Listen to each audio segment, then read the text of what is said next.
119, 160, dice así de esta manera del libro de los Salmos.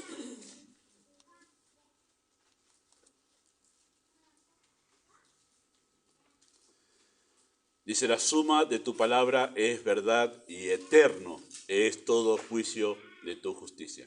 Muy bien, oramos. Amado Padre Celestial, nos encomendamos en esta tarde a la guía de tu Espíritu para seguir considerando esta verdad en la Escritura, para que nosotros podamos tener un sólido cimiento acerca de lo que creemos. Pedimos, Padre, que estas verdades puedan ir atesorándose en el corazón para ser usadas en los momentos apropiados, especialmente cuando la fe debe ser fortalecida. Así que pedimos tu bendición en el nombre de Jesús. Amén.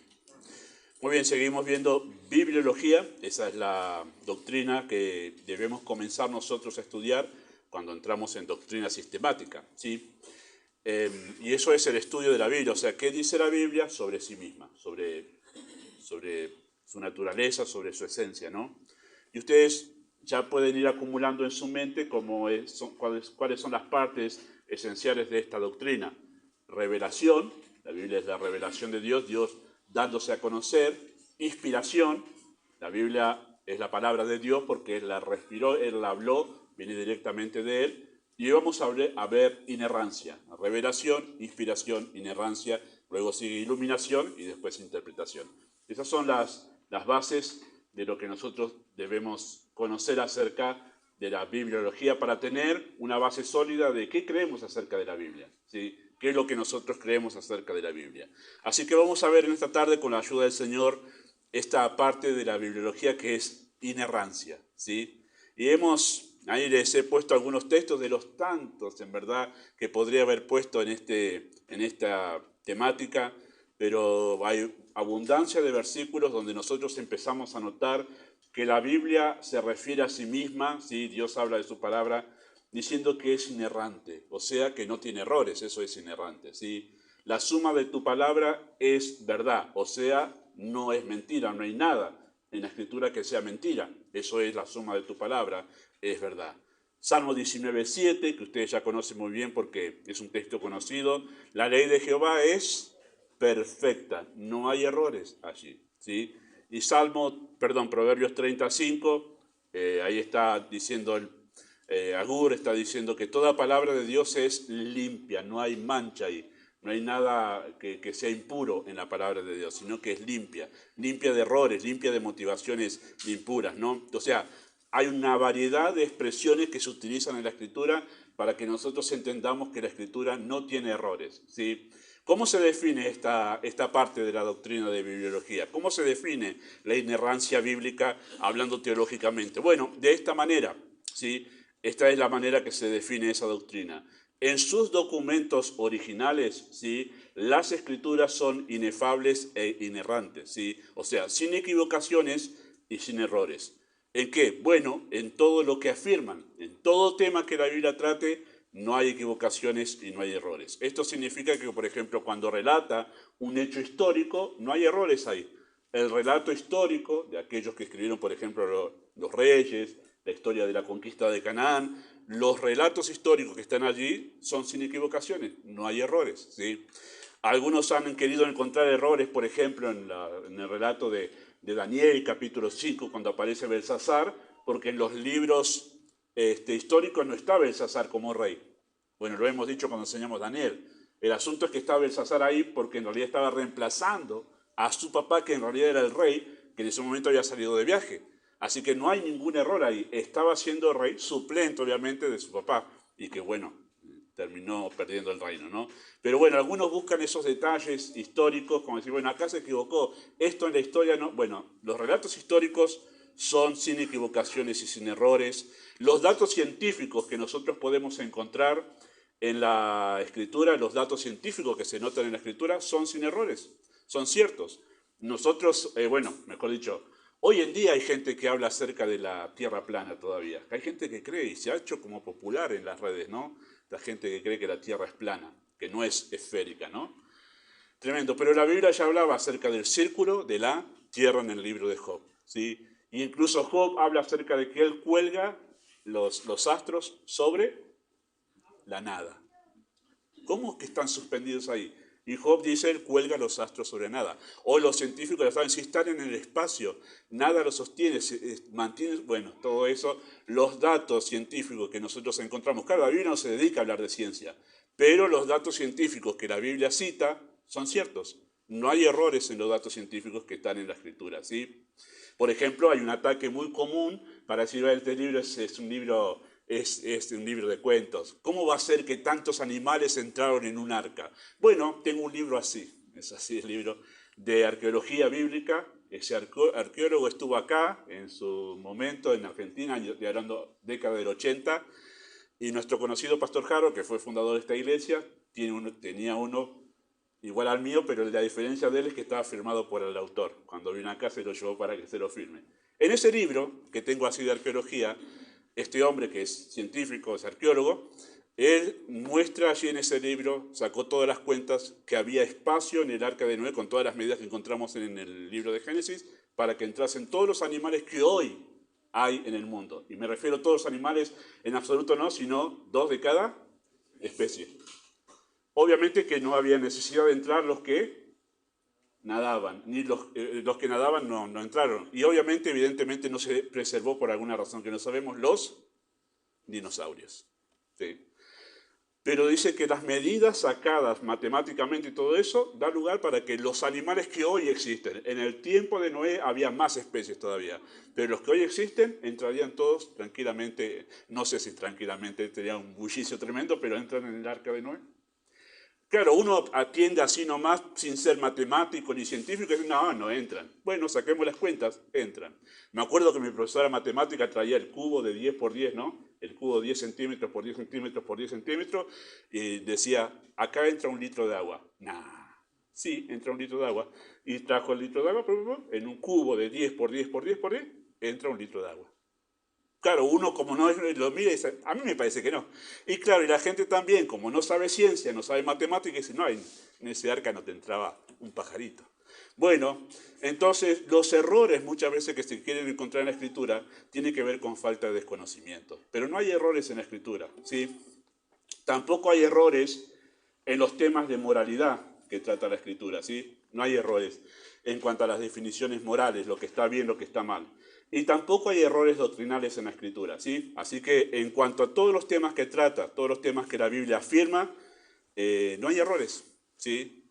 Bajo la condición justamente de una correcta interpretación. Porque a veces se llega a decir que la Biblia tiene tal error y tal otro, y muchas veces también se llega a esa conclusión porque hay una mala interpretación. Por ejemplo, cuando Salomón se aparta de Dios y él llega a la conclusión que lo mismo que le pasa al hombre le pasa al animal. ¿Qué le pasa al animal? Muere, va a la tierra y se acabó todo. Y algunos dicen, ¿ves que ahí dice que no hay nada después de la muerte? Bueno, ¿cómo interpretaríamos el libro de Eclesiastés?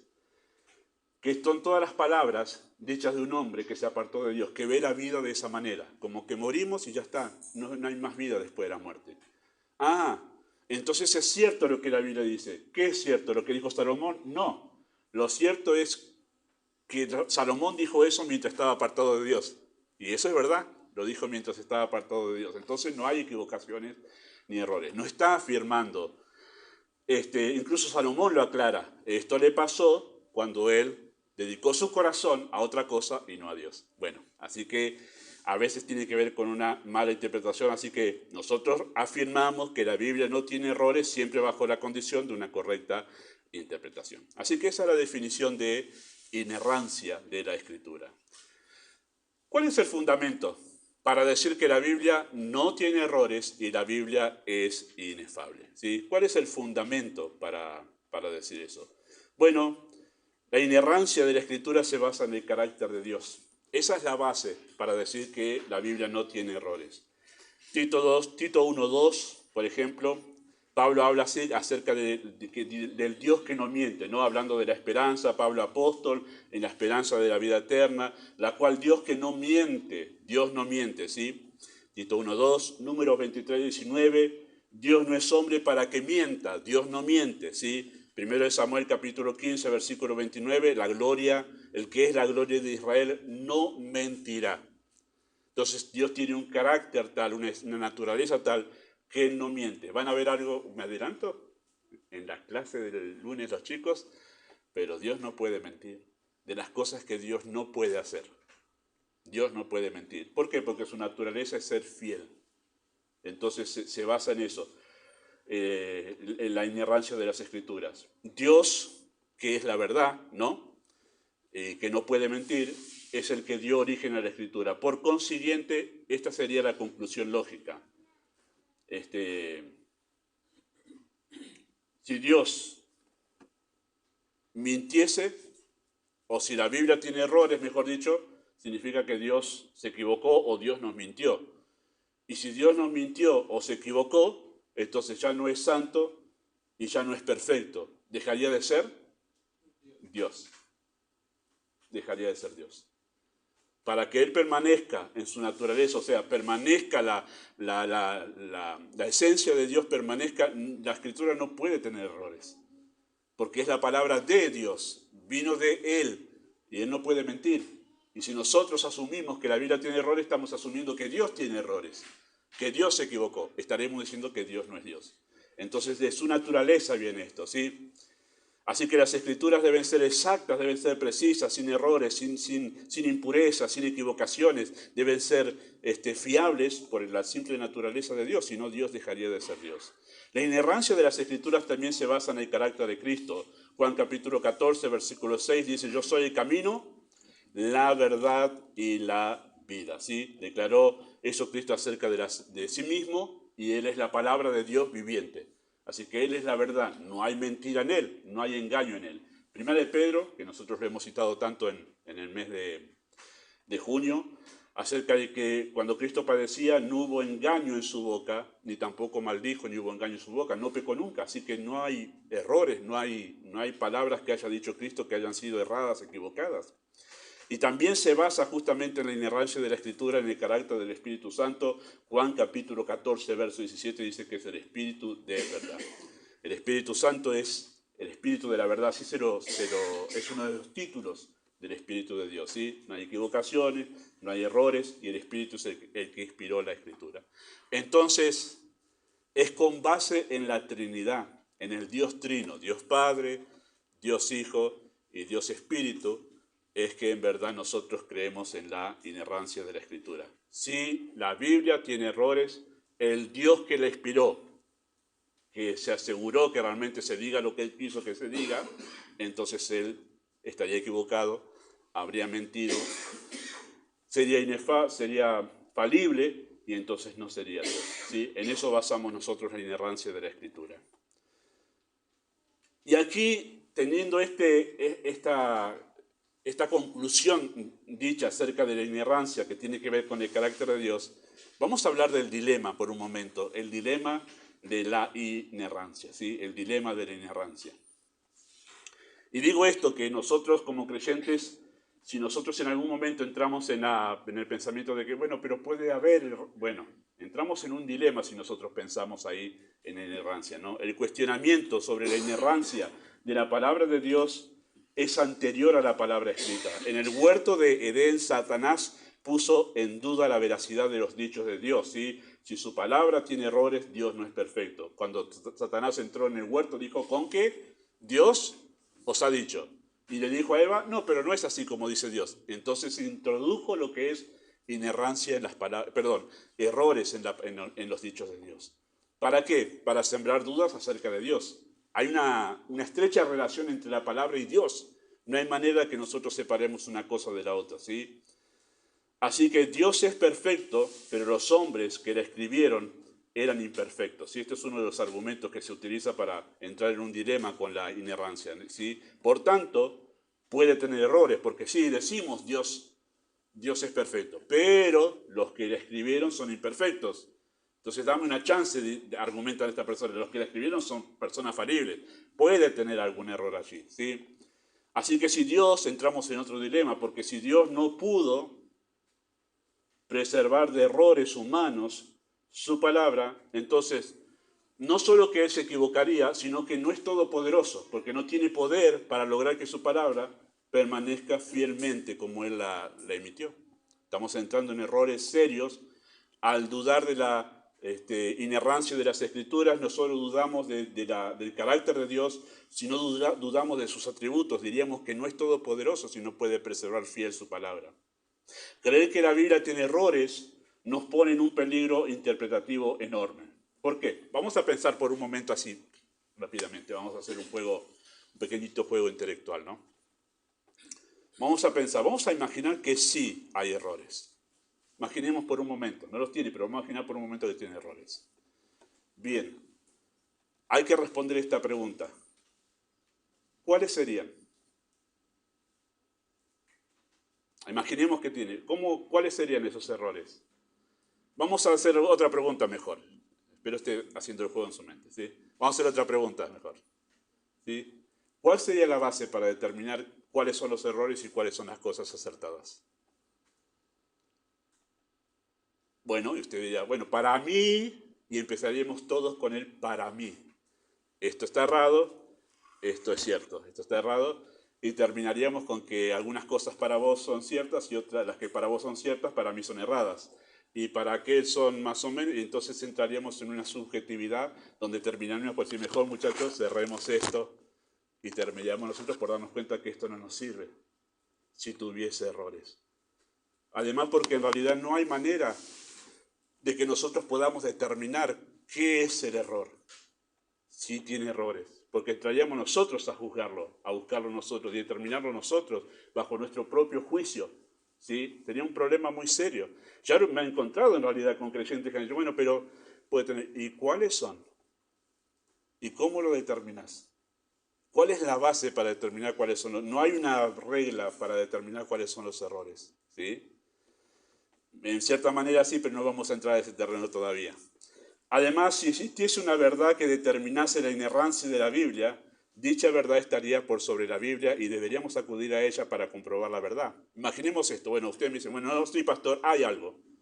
¿Podemos nosotros llegar a ver si hay errores usando tal cosa, tal método, tal idea, tal filosofía? Entonces significa que esa filosofía o ese método está por sobre la Biblia.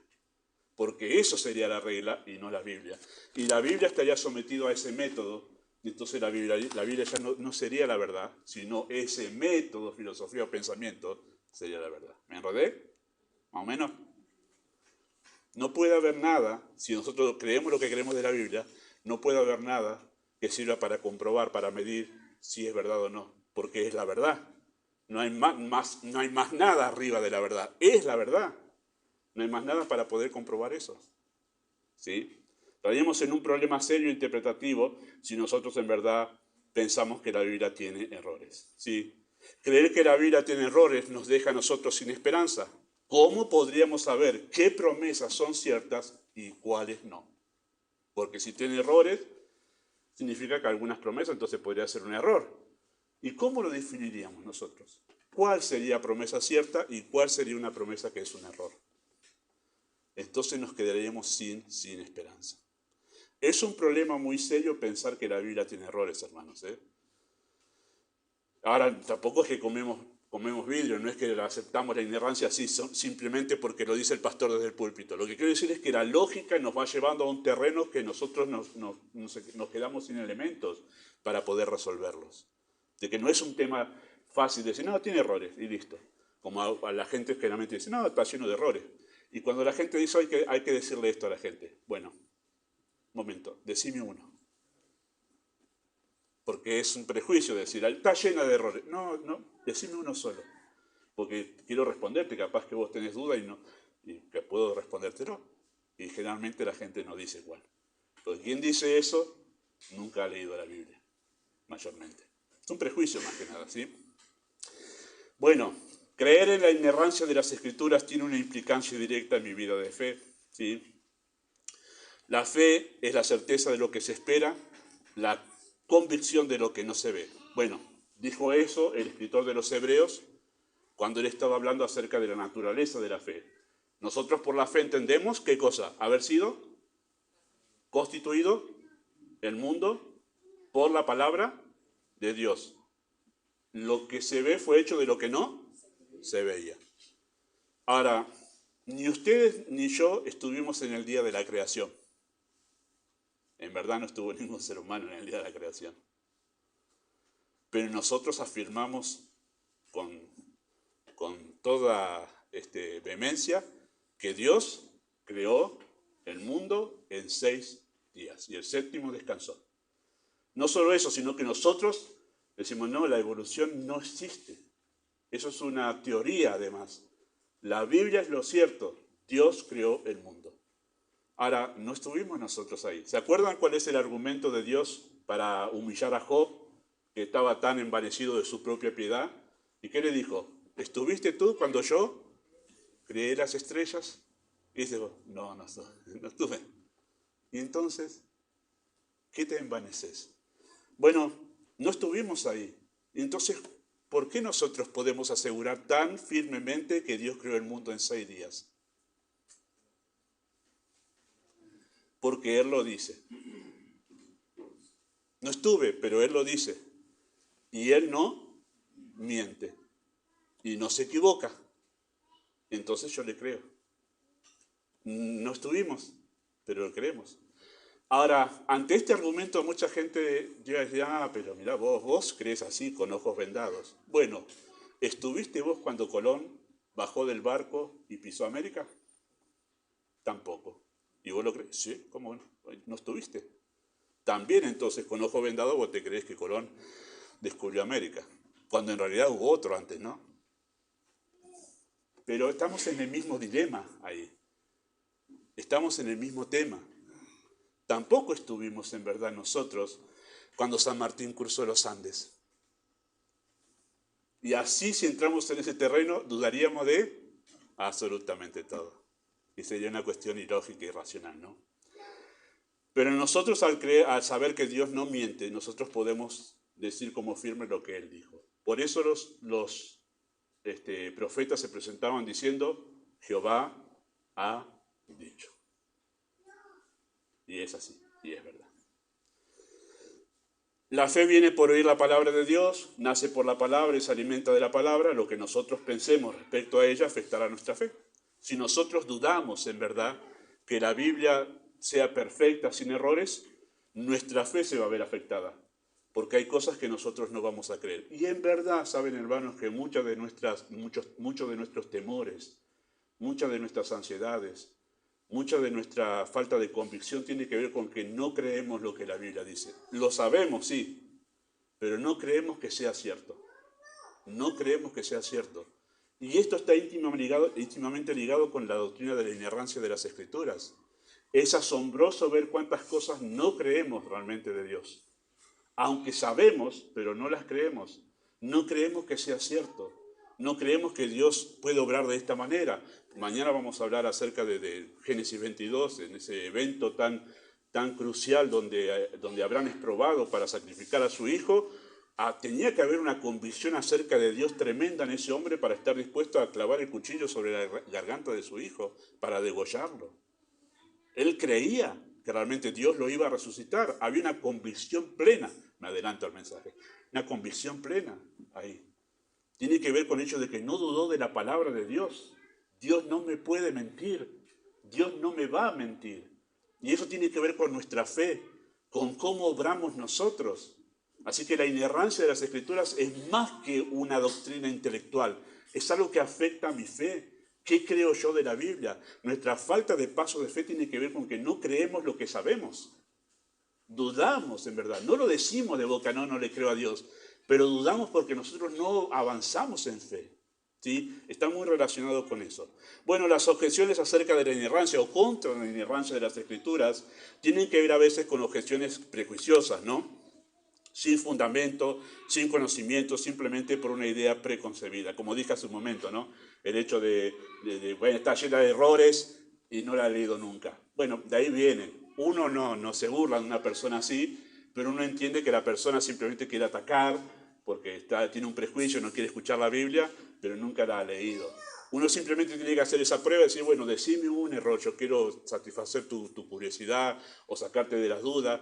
Y si la persona sigue insistiendo, bueno, sabe que no tiene que insistir en ese caso. Pero en algunos casos sí. En algunos casos se presta para que nosotros podamos despejar esas dudas, por lo cual es muy importante nosotros estar preparados para eso, ¿no? Las objeciones en contra de la inerrancia también son objeciones por falta de conocimiento científico, ¿sí? Hay personas que se burlan de los datos que he mencionado recién acerca de que son científicos, que hace falta conocer matemática, biología. Por ejemplo, el tema de la creación, cuando creó en género, la otra palabra que utiliza es género y especie, ahí está. Hizo cada especie y también hizo su género, ¿sí? Con su género. Y es interesante porque esto es un dato de botánica muy importante y biológico, donde sabemos que las especies no se cruzan, no se pueden cruzar. Y cuando se cruzan las especies, ¿qué sucede? Nace un híbrido, no se puede seguir reproduciendo, como pasa con la mula.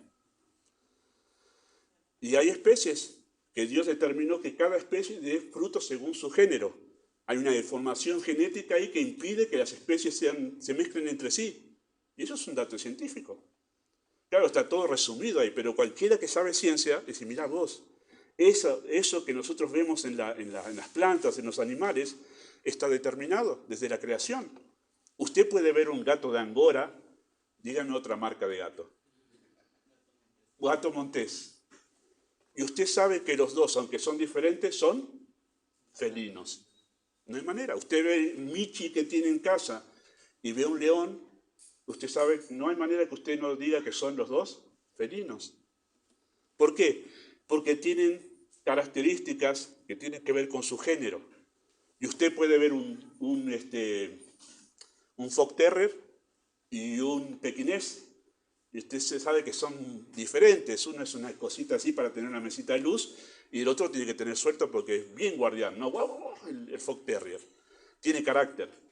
Pero usted no sale de ninguna manera, usted no le queda duda que los dos son perros.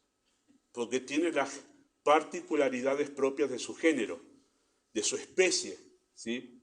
De su especie, perro. 4 patas, una cola y ladra. Perro. Y no hay manera que usted se confunda con uno o con otro. Entonces, esos datos científicos están en la Escritura, no en detalle, pero la ciencia puede simplemente decir, mira vos, es cierto lo que dice ahí. Entonces, las objeciones en contra de la inerrancia vienen por falta de conocimiento científico de las personas, ¿sí? Por eso viene allí, hay que ser pacientes con eso, ¿sí? Y las objeciones a veces vienen por mala interpretación, como dijimos al principio, el caso del libro de Eclesiastés, muy difícil para entender eso, a menos que uno sepa que se trata de un hombre que relata su propia historia de qué pensaba y qué hacía cuando estaba apartado de Dios. Eso es el libro de Eclesiastés, ¿sí? Y las objeciones por falta de lógica a veces. Si Dios es todopoderoso, se esperaría que pudiese hacer cosas sobrenaturales. La gente dice, ¿este es el libro de Dios? Sí. ¿Este es un libro sin errores? Sí. No, no lo creo. Pero vos no esperarías que Dios, un ser todopoderoso y perfecto, no se equivoque nunca. Y sí, la lógica me dice que yo esperaría que no se equivoque. Entonces, cuando te encontrás con un ser así, dudas. Pero tiene que ver con el rechazo en contra de dioses. Porque la lógica me dice que yo tendría que esperar que Dios, el ser supremo, sea así. No se equivoque nunca. Entonces la lógica me dice esto. Siempre que alguien presenta objeciones, debemos evaluar si la persona busca una respuesta o simplemente lo hace como una forma de autodefensa, porque en un caso nosotros le despejamos la duda y en otro decimos, no hay problema. No entramos en esa pelea que es un círculo vicioso de argumento contra argumento que no se termina más. Mientras las copias que nosotros utilizamos, ¿sí?, son fieles a los documentos antiguos del idioma original, podemos mantener nuestra creencia en la inerrancia de la Biblia. Es posible, no los he encontrado hasta ahora, pero es posible que a veces una equivocación en alguna impresión de los editores, no quiere decir eso que tiene que ver con la inerrancia de la Biblia en sus documentos originales, que se le pifió alguna cuestión ahí, cosa que es muy difícil hoy en día con todo este tema de la precisión de las computadoras y todo eso. Pero no tiene que ver con la inerrancia de la Biblia, ¿sí? Y en último lugar, la inerrancia fortalece nuestra fe. Salmos 119, 49 al 50 dice, acuérdate de la palabra dada a tu siervo, en la cual me has hecho esperar. Ella es mi consuelo en mi aflicción, porque tu dicho me ha vivificado. No podría orar así el salmista, si él pensase que la Biblia tiene errores. La razón por la cual podemos esperar nosotros en la palabra de Dios y esperar con confianza de que eso va a ser así, es simplemente por el hecho de que nosotros sabemos que Dios no miente. El que es la gloria de Israel no mentirá. Y así es. Por eso Pablo, cuando habla acerca de la salvación, de la cual es el apóstol, él acentúa que eso fue prometido por Dios que no miente. Tenemos esa esperanza. Ninguno de nosotros ha visto el mundo venidero. Ninguno de nosotros ha visto el mundo que viene. Pero tenemos esperanza porque el Dios que no miente nos dijo que hay un mundo venidero, que ha ido a preparar lugar para nosotros. Y si así no fuese, yo os lo hubiera dicho, dice Cristo. No les estoy mintiendo. Hay un mundo al que vamos a ir y este es solamente transitorio. Y nosotros tenemos esperanza porque sabemos que Él no miente. Y ahí se basa la inerrancia de la Escritura y ahí se reposa nuestra fe en esta palabra. Muy bien, hasta aquí llegamos con esta parte. La próxima hablaremos sobre iluminación. ¿Sí? Muy bien. Vamos a pasar al tiempo de oración como acostumbramos cada